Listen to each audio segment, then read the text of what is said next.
ज्येष्ठ लेखिका छाया बेले नांदेड यांची पेरणी नावाची ही कथा. कथेचा हा अंतिम तिसरा भाग.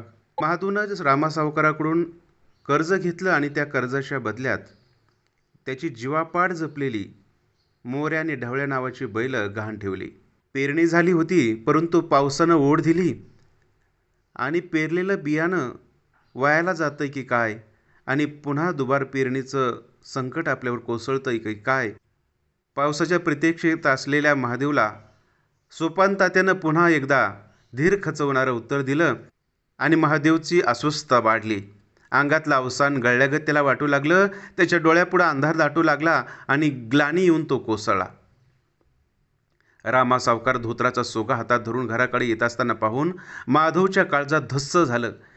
त्याच्या मागचे त्याचे दोन मुनीमही त्याला दिसले.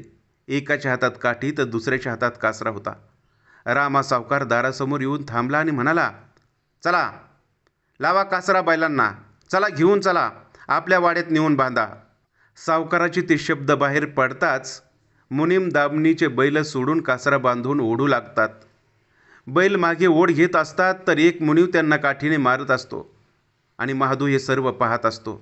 मात्र त्याच्या तोंडून शब्द फुटत नसतात. शरीर जमिनीला खिळून राहिलेलं होतं. तो पुढे होऊन सावकाराला त्याच्या मुनिमाना आडवू पाहत होता, मात्र तो लोळा गोळा होऊन जागेवरच पडून होता. महादूचं शरीर जणू पांगुळ झालं होतं. तो हे सगळं अगतिकपणे पाहत होता, पण काहीच करू शकत नव्हता.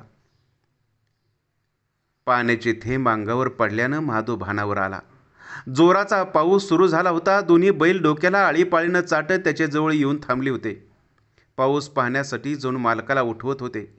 महादूनं उठून आधी त्या दोघांना गळ्याला लावून घेतलं. त्याच्या डोळ्यातून वाहणारे अश्रू पावसाच्या पाण्यात मिसळून वाहून जात होते आणि तो दुष्ट स्वप्नातून भानावर आला होता.